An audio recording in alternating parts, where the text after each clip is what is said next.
Fala galera, Todd na área, tudo bem com vocês? Sejam muito bem-vindos para mais uma edição do Todd News. E eu já quero começar esse vídeo te mostrando duas novas camisas aí muito lindas, tá? Hoje os rivais da Alemanha, Borussia e Bayern de Munique, apresentaram o seu novo manto reserva para a temporada. O do Bayern é predominantemente branco, com todos os detalhes em dourado, logo da Adidas, escudo do clube, as listras nos ombros e o patrocinador master. Já o do Borussia é predominantemente preto, com o lado direito com um quadriculado cinza. A gola e as mangas têm uma fina linha amarela. Eu particularmente gostei das duas novas camisas, mas se tivesse que eleger aí entre os dois, me desculpa Borussão, mas essa do Bayern de Munique, meus amigos, que coisa maravilhosa, hein? Pra mim, quando tem detalhe em dourado, a camisa já me ganha, tá? E esse branco com dourado ficou simplesmente lindo. Na tua opinião, o que tu achou aí desses dois novos mantos? Comenta aí, beleza? Nesse vídeo eu vou te contar muito mais coisa interessante. Flamengo atropelou na Copa Libertadores, Palmeiras goleou por 5-0 o Cerro Porteño e o jogo teve presença do elenco do The Boys. Já vou te mostrar inclusive um vídeo do elenco lá no Allianz Parque, tá? Vou te contar sobre Lewandowski e uma notícia bem polêmica que um jornalista do jornal The Athletic falou ontem e depois tentou aí meio que se desculpar, né? Vou te contar tudo isso e muito mais, então, sem mais enrolações, solta a intro!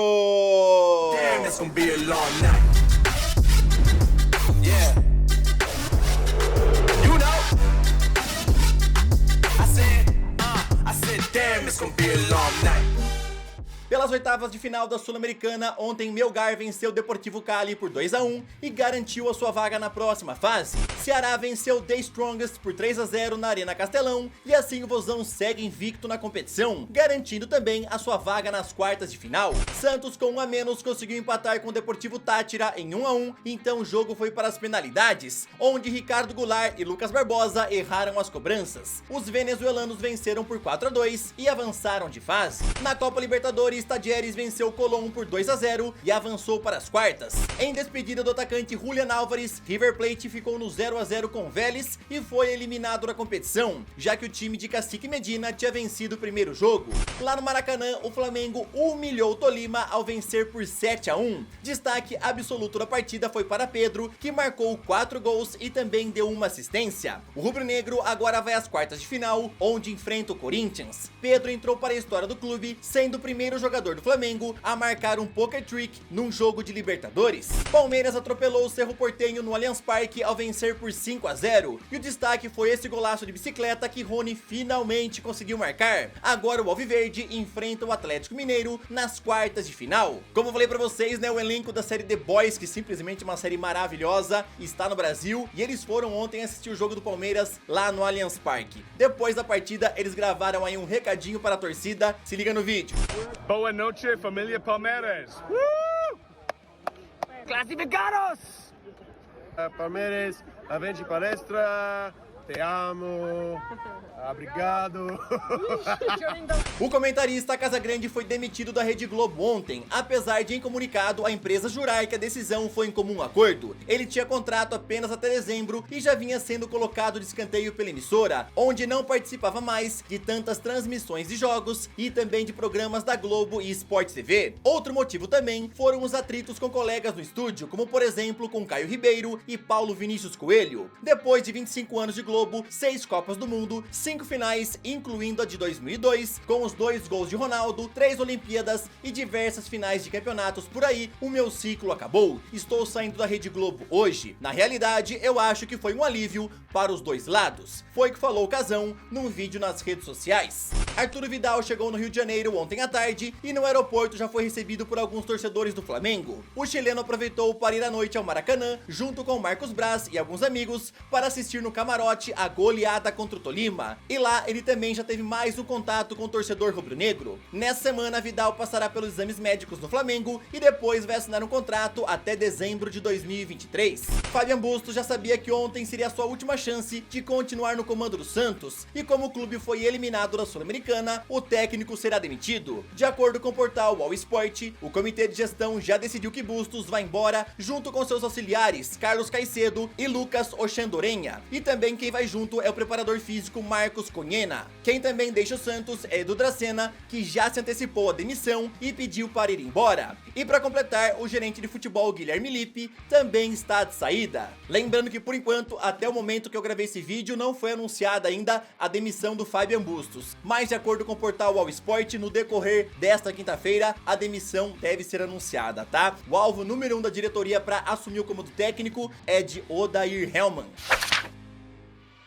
Agora eu já aproveito pra te pedir aquela moral, tu deixou o like no vídeo? Se não deixou, tá esperando o quê? Martela o botão do joinha, se inscreve no canal e também ativa o sininho pra você sempre ser notificado quando for saindo algum vídeo novo. Eu vou deixar na descrição o link do meu canal de games e também o link das minhas redes sociais. Lá no Insta, todo dia tem muito conteúdo de futebol, vai lá me seguir, tá? Inclusive tem bastante coisa que eu não consigo colocar aqui nos vídeos. E agora, bora daquele nosso rolezinho pela Europa. Raheem Sterling, que já passou por Liverpool e City, agora está prestes a jogar por mais um gigante da Premier League, que seria o Chelsea. O jogador já vinha conversando com os Blues fazem algumas semanas e ontem ele acertou os últimos detalhes do seu contrato com o novo clube. Isso foi informado pelos jornalistas Fabrizio Romano e David Ornstein, além de também vários outros meios de imprensa, como por exemplo a Sky Sports. Chelsea e City agora acertam os últimos detalhes da venda, que deverá ser feita no mesmo valor da negociação de Gabriel Jesus, ou seja, 52 milhões de euros. Tudo indica que o negócio deve ser 100% fechado ainda hoje, para que então Sterling seja anunciado e já embarque com a delegação no sábado para fazer a pré-temporada lá nos Estados Unidos. Tuchel já conversou diretamente com Sterling para explicar qual seria seu papel no projeto do clube, e Sterling não teve dúvidas em relação a ir ao Stamford Bridge. O que você achou aí da contratação do Raheem Sterling pelo Chelsea? Na internet eu vi a galera bem dividida, tá? Muita gente aí falando que não considera ele um jogador fundamental, um jogador que o Chelsea precisava contratar, e não gostou muito não. Mas a outra parte falou que o Sterling é um ótimo atacante e com certeza vai ajudar muito mais ainda o Chelsea lá na parte ofensiva. Eu particularmente achei uma boa contratação, 52 milhões de euros, tá um ótimo valor, e o Sterling pode se provar ser muito útil lá pro Thomas Tuchel. Eu quero saber a sua opinião, tu gostou ou não? Comenta aí. Ontem a novela de Lewandowski rendeu um dos assuntos mais comentados nas redes sociais. Isso porque o jornalista Rafael Hogenstein do jornal The Athletic informou que os bávaros teriam colocado a seguinte condição para vender Lewandowski ao Barcelona. E a condição seria que eles teriam que pagar todo o valor da compra à vista, pois o Bayern de Munique acreditaria que o Barcelona iria falir em 1 ou 2 anos. O jornalista falou sobre isso durante o podcast The Totally Show, dizendo que a diretoria bávara acredita que o clube catalão não existirá daqui a um tempo, por conta da crise financeira que eles vêm vivendo. Depois que isso daí circulou no mundo todo por vários meios de imprensa, o jornalista resolveu responder ao jornal Marca. E lá no Twitter ele falou que comentou isso em tom de brincadeira no podcast e não como uma espécie de relatório sobre o assunto. Meus amigos, realmente a gente tem que pensar um pouco antes de falar, tá? Principalmente quando um cara trabalha num jornal muito conhecido que é o The Athletic, o cara é um jornalista também, e tudo que ele fala obviamente é levado em consideração, né? Ainda mais sobre um assunto que tá tão em alta, que é a venda de Lewandowski à equipe do Barcelona. O cara me solta essa aqui, que o Bayern de Munique acha que os caras vão falir em 2 anos, e depois mete o miguezinho, né? Não, falei isso daí dando risada, falei em meio tom de brincadeira, né? Não foi sério, não foi como uma espécie de relatório. O que vocês acharam da declaração do jornalista Rafael Hogenstein? Comentem aí. O brasileiro Ederson mudou de clubes na Itália e já foi anunciado ontem como mais novo reforço da Atalanta, onde vai usar a camisa número 13. O meia de 22 anos foi comprado por 15 milhões de euros e assinou um contrato até junho de 2026. Cruzeiro, por ter sido o clube formador do atleta, vai receber cerca de 650 mil reais pelo mecanismo de solidariedade da FIFA. Também tem novo reforço lá no Leeds United e ele é Tyler Adams, que se torna o segundo americano do clube. Lembrando que nas últimas semanas eles já tinham contratado Brandon Aronson. O meia de 23 anos se destacou bastante pelo Leipzig na última temporada e agora foi vendido por 17 milhões de euros. No novo clube, Tyler Adams assinou um contrato até junho de 2027.